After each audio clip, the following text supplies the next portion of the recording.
Assalamualaikum warahmatullahi wabarakatuh. Perkenalkan, nama saya Muhammad Reza, NIM 22073021 dari mata kuliah Ekonomi Teknik. Pada kesempatan kali ini saya akan mempresentasikan salah satu tugas besar dari mata kuliah Ekonomi Teknik, yaitu dengan materi studi kasus dengan dosen pengampu Bu Milana PhD. Dimana untuk soalnya itu, sebuah bengkel yang akan dibuka membutuhkan mesin dan peralatan dengan biaya investasi sebesar 220 juta. Biaya operasional diperkirakan 22 juta, biaya maintenance diperkirakan 3 juta pada tahun pertama dan meningkat sebesar 750.000 setiap tahunnya. Pendapatan diharapkan sebesar 73 juta setiap tahunnya. Pada tahun kelima dilakukan overhaul yang menghabiskan biaya 25 juta. Tahun ke-12 diperoleh lamsam sebesar 21 juta. Investasi ini diperkirakan dapat berjalan selama 20 tahun dengan perkiraan pada akhir investasi nilai sisa dari mesin dan peralatan bernilai 60 juta, tingkat suku bunga 7%. Gunakan present worth analysis untuk NIM genap atau annual cash flow analysis untuk NIM ganjil. Jika layak, hitung benefit cost ratio, discount payback period, dan internal rate of return. Dan berapa batas kenaikan biaya investasi yang diizinkan agar investasi tetap bisa dilaksanakan. Diketahui I sama dengan 220 juta, AC 22 juta, AM 3 juta, GM 750.000, AB 73 juta, OH 25 juta, LS 21 juta, N 20 tahun, SV 60 juta, I sama dengan 7%. Dan ini untuk diagram arus kasnya, dimana SV di ke atas, LS 12 ke atas, OH 5 ke bawah, I ke bawah. Nah, karena di sini NIM saya adalah NIM ganjil, jadi kita akan menggunakan metode annual cash flow analysis. Yang pertama, formula sederhana AI min I kurang AC kurang GM tambah AB kurang OH5 tambah LS12 tambah SV. Formula lengkap AI kurang I dalam kurung A per P 7% 20 kurang AC kurang AM kurang GM kurang dalam kurung A per G 7% 20 ditambah AB dikurang OH5 dalam kurung P per F 7% 5 dalam kurung A per P 7% 5 ditambah LS 12 dalam kurung P per F 7% 12 dalam kurung A per P 7% 12 ditambah SV dalam kurung A per V 7% 20. Nah, untuk perhitungannya itu minus AE sama dengan minus 220 juta dikali 0,0944 dikurang 22 juta dikurang 3 juta dikurang 750.000 dikali 7,316 ditambah 73 juta dikurang 25 juta dikali 0,7130 dikali 0,2439 ditambah 21 juta dikali 0,440 dikali 0,1259 tambah 60 juta dikali 0,0244. Nah, hasilnya 20.035.374 rupiah. Kesimpulannya, investasi tersebut layak dilaksanakan karena hasilnya AE lebih besar dari 0. Selanjutnya kita akan menghitung benefit cost ratio, di mana formula sederhananya itu PWB sama dengan AB ditambah LS 12 tambah SV, PWC I tambah AC tambah AM tambah GM tambah OH5. Untuk formula lengkapnya itu PWB sama dengan AB P per A IN tambah LS 12 dalam kurung P per F kali I kali N tambah SV dalam kurung P per F kali I kali N sama dengan AB dikali P per A 7% 20 ditambah LS dalam kurung P per F 7% 12 ditambah SV P per F 7% 20 PWC I tambah AC dalam kurung P per A IN tambah AM dalam kurung P per A kali I kali N ditambah GM dalam kurung P per G dikali I kali N ditambah OH5 dikali P per F dikali I dikali N.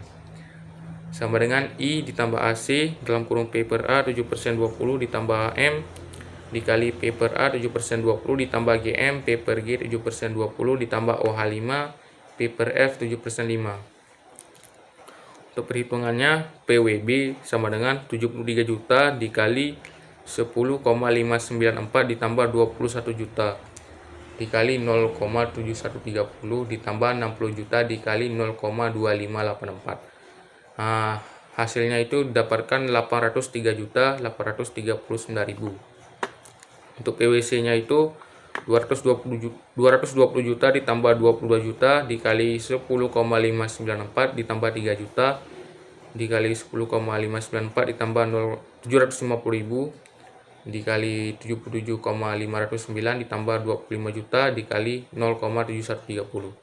Hasil yang didapat itu 560.806.750 rupiah. Nah, BCR sama dengan PWB dibagi PWC. Jadi 803.839.000 dibagi 560.806.750 rupiah. Hasilnya adalah 1,43. Kesimpulannya, setelah dilakukan analisis melalui perhitungan dengan benefit cost ratio, maka diperoleh hasil berupa 1,43. Karena hasil BCR lebih dari 1, maka investasi layak untuk dilanjutkan. Secara detail dapat disimpulkan bahwa pendapatan yang akan diperoleh adalah 1,43 kali lipat dari pengeluaran. Selanjutnya kita masuk ke discounted payback period, di mana untuk perhitungannya itu PW1 sama dengan minus I dikurang AC dalam kurung P per A 7% 1 dikurang AM dalam kurung P per A 7% 1 ditambah AB dalam kurung P per A 7% 1 sama dengan minus 220 juta dikurang 22 juta dikali 0,9350 dikurang 3 juta dikali 0,9350 ditambah 73 juta dikali 0,9350. Nah, hasilnya itu ialah negatif 133.980.000. Nah, ini terjadi pada pulang pokok di akhir periode 1. Untuk PW4 itu, kita coba PW4 itu di mana minus I dikurang AC dalam kurung P per A 7% 4 dikurang AM dalam kurung P per A 7% 4 ditambah AB dalam kurung P per A 7% 4, dimana minus 220 juta dikurang 22 juta dikali 3,3870 dikurang 3 juta dikali 3,3870 dikurang 750.000 dikali 4,7950 ditambah 73 juta dikali 3,3870. Hasilnya juga negatif 61.20.250 rupiah. Ini pada pokok periode 4. Selanjutnya untuk PW5 minus 220 juta dikurang 22 juta dikali 4,100 dikurang 3 juta dikali 4,100 dikurang 0,750.000 dikali 7,6470 ditambah 73 juta dikali 4,100 dikurang 25 juta dikali 0,7130. Hasilnya itu positif, di mana didapatkan 138.625.008 rupiah. Kesimpulannya, karena pada periode kelima bernilai positif besar dari 0 untuk pertama kalinya, terpenuhi kriteria DPP lebih kecil dari umur investasi, maka investasi ini layak untuk dilaksanakan. Investasi mencapai discounted payback period DPP pada tahun kelima. Selanjutnya kita masuk ke internal rate of return analysis, di mana untuk perhitungan formula sederhananya itu kita gunakan PWB sama dengan AB ditambah LS12 tambah SV, PWC sama dengan I tambah AC tambah M tambah GM tambah OH5. Formula lengkapnya itu PWB sama dengan AB dalam kurung P per A IN ditambah LS12 dalam kurung P per F IN ditambah SV dalam kurung P per F IN, PWC sama dengan I tambah AC dalam kurung P per A IN tambah AM dalam kurung P per A IN tambah GM dalam kurung P per G IN ditambah OH5 dalam kurung P per F IN. Nah, pada I 15% Itu perhitungannya 73 juta dikali 6,259 ditambah 21 juta dikali 0,1869 ditambah 60 juta dikali 0,0611 itu didapatkan hasil 464.497.900 rupiah. Untuk PWC-nya itu 220 juta ditambah 22 juta dikali 6,259 ditambah 3 juta dikali 6,259 ditambah 750.000 dikali 33,582 ditambah 25 juta dikali 0,4972. Didapatkan hasil 414.091.500 rupiah. Lanjut untuk PW-nya itu PWB dikurang PWC, di mana 464.497.900 rupiah dikurang 414.091.500 rupiah. Didapatkan hasil 50.406.400 rupiah. Ini bernilai positif. Pada I20%, PWB-nya itu 73 juta dikali 4,870 ditambah 21 juta dikali 0,1122 ditambah 60 juta dikali 0,0261. Didapatkan hasil 359.432.200 rupiah. Pada PWC 220 juta ditambah 22 juta dikali 4,870 ditambah 3 juta dikali 4,870 ditambah 750.000 dikali 21,739 ditambah 25 juta dikali 0,4019 itu didapatkan hasil 368.101.750 rupiah. Lalu PW ini kita sama dengan PWB dikurang PWC, di mana hasil dari PWB dikurang PWC itu didapatkan negatif 8.669.550 rupiah. Untuk interpolasinya pada I5% itu 50.406.400 rupiah. Pada I tanya 0 pada I20% itu negatif 8.669.550 rupiah. Itu didapatkan 18,91%. Nah, kesimpulannya karena IRR lebih dari MAR maka investasi ini layak untuk dilanjutkan. Lanjut kita masuk ke sensitivity analysis atau NPV, di mana untuk formula sederhananya itu NPV sama dengan minus I dikurang AC dikurang AM dikurang GM dikurang OH5 ditambah AB ditambah LS12 ditambah SV. Untuk formula lengkapnya itu NPV minus I dikurang AC dalam kurung P per A IN kurang AM P per A IN kurang GM dalam kurung P per G IN dikurang OH5 dalam kurung P per F IN ditambah AB dalam kurung P per A IN ditambah LS12 dalam kurung P per F IN ditambah SV P per F IN sama dengan I minus I dikurang AC dalam kurung P per A 7% 20 dikurang AM P per A 7% 20 dikurang GM P per G 7% 20 dikurang OH5 P per F 7% 5 ditambah AB P per A 7% 20 ditambah LS12 P per F 7% 12 ditambah SV P per F 7% 20.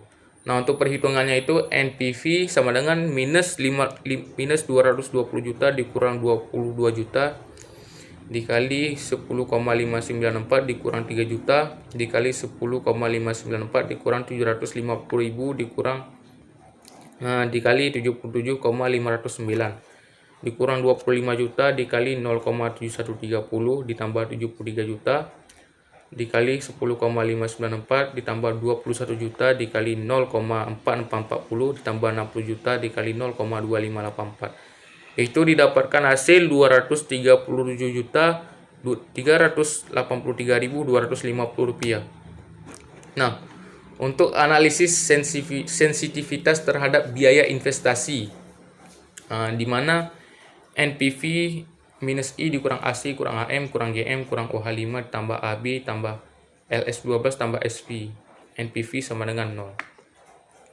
Di mana minus 20 juta dikali 10,594 dikurang 3 juta dikali 10,594 dikurang 0 dikurang 750.000 dikali 77,509 dikurang 25 juta dikali 0,7130 ditambah 73 juta dikali 10,594 ditambah 21 juta dikali 0,440 ditambah 60 juta dikali 0,2584. Itu didapatkan hasil 457.383.250 rupiah.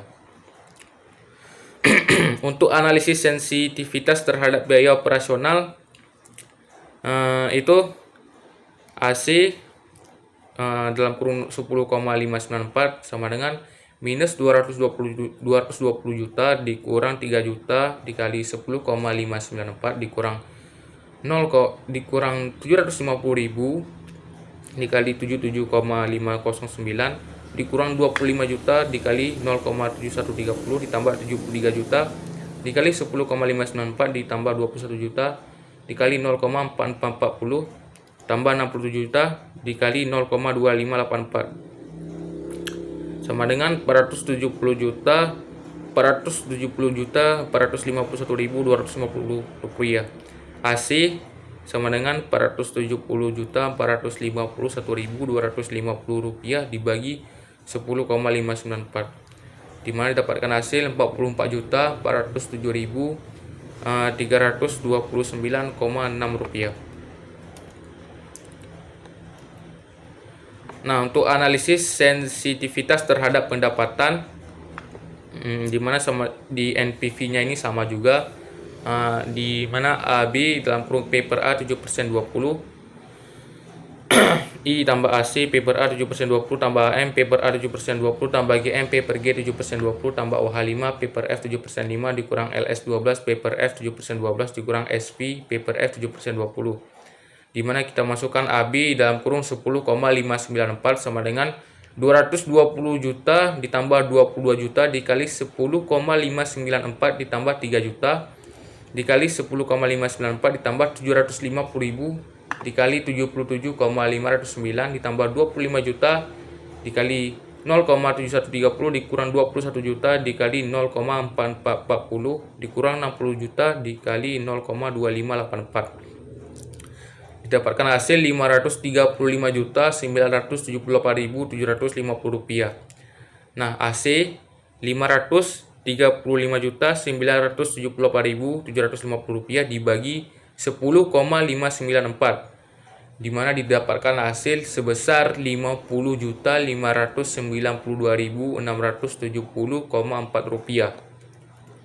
Nah, kesimpulannya, rencana investasi yang pertama, rencana investasi tetap layak dilaksanakan walaupun biaya untuk investasi meningkat dari perkiraan awal sebesar 220 juta selama tidak lebih dari 457.383.250 rupiah dengan asumsi parameter yang lain tidak berubah. Nah, untuk yang kedua, rencana investasi tetap layak dilaksanakan walaupun biaya operasional meningkat dari perkiraan awal sebesar 22 juta selama tidak lebih dari 44.407.329 rupiah dengan asumsi parameter yang lain tidak berubah. Yang ketiga, kesimpulan yang ketiga itu rencana investasi tetap layak dilaksanakan walaupun pendapatan menurun dari perkiraan awal sebesar 73 juta selama tidak turun dari 50.592.670 rupiah dengan asumsi parameter yang lain tidak berubah. Nah, sekian untuk presentasi saya pada studi kasus untuk hari ini. Lebih dan kurang saya mohon maaf. Wassalamualaikum warahmatullahi wabarakatuh.